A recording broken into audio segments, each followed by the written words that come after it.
श्री सद्गुरु देवाय नमः। भाइयों बहनों, राम नाम की शक्ति का अंदाजा लगा पाना तो नामुमकिन है।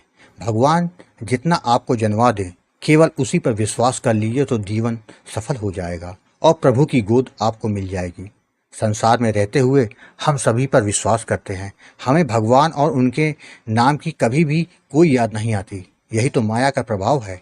लेकिन इसके बावजूद आप भगवान का सिमरन करते हैं, उनका नाम जप करते हैं तो माया भी शांत हो जाती है। आपके हृदय में बैठे भगवान आपको सही राह दिखाने लगते हैं। सभी विकारों से बचते हुए जीव अपने परम लक्ष्य को प्राप्त कर लेता है। बस जीव को जीवन में दो बातें कभी नहीं भूलनी चाहिए कि भगवान और मृत्यु ही सत्य है, बाकी सभी कुछ झूठ है। हम पूरे जीवन सुख को ढूंढते ढूंढते निकाल देते हैं। अंत समय में हमें पता चलता है हमें सुख तो मिला ही नहीं, दुखों की गठरी सुख की चाव में हमने अपने ऊपर और लाद दी है। लोग दास से पूछते हैं, हम तो इतनी पूजा पाठ करते हैं, उसके बाद हमको कष्ट क्यों मिल रहे हैं? भाई, जीव को जो कष्ट मिलते हैं वह प्रारब्ध के कारण तो मिलते हैं, और भजन जो कर रहे हैं उससे आपकी आध्यात्मिक उन्नति होती है। दोनों का आपस में क्यों जोड़ते हो?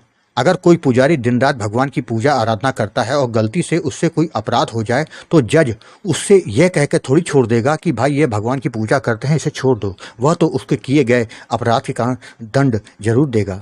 अतः अपने आचरण को सुधारो, भगवान का नाम जप करो तो जीवन में कष्ट नहीं मिल सकता।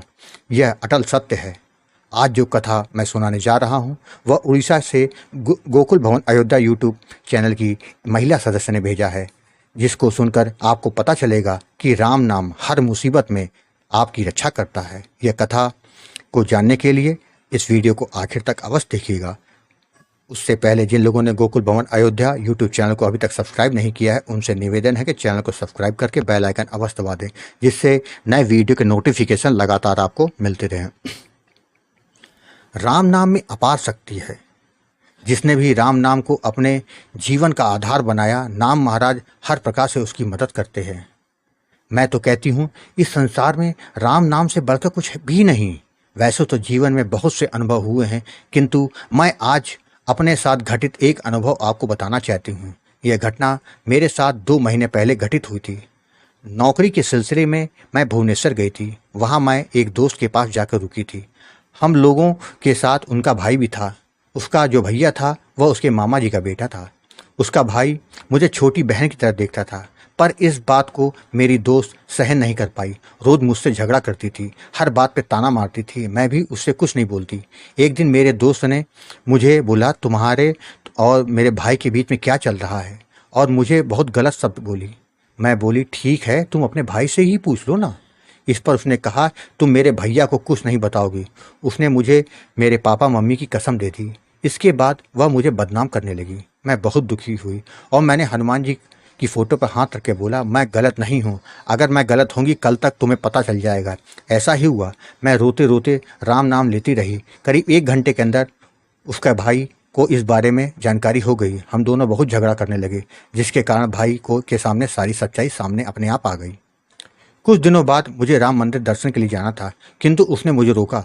बोली, मेरी परीक्षा है, मुझे पढ़ाई करनी है। उसी दिन मैंने नौकरी छोड़ दी, क्योंकि मेरी मानसिक हालत ठीक नहीं थी।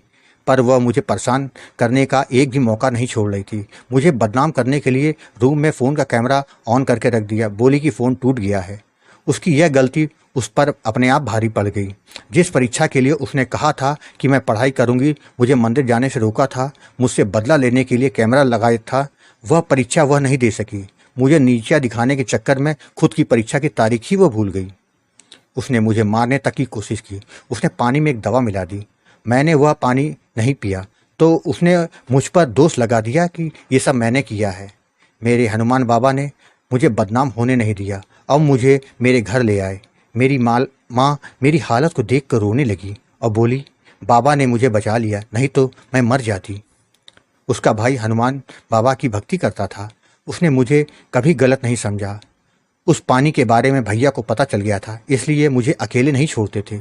मुझे बहुत बार मंदिर जाने दिया। हनुमान बाबा ने भैया के माध्यम से मुझे साक्षात दर्शन भी दिए। मैं जब भी रोती थी तो मेरे बाबा मुझसे मिलने खुद आते थे, या फिर वानर के रूप में। वह शनिवार का दिन था। सुबह मैंने बाबा से बोला कि बाबा, आज मैं तुम्हारा दर्शन नहीं मिला है मुझे। क्या आज दर्शन नहीं दोगे? और 6 बजे मुझे पुनः नींद आ गई तो सपने में मुझे बहुत सारे बंदर दिखाई दिए।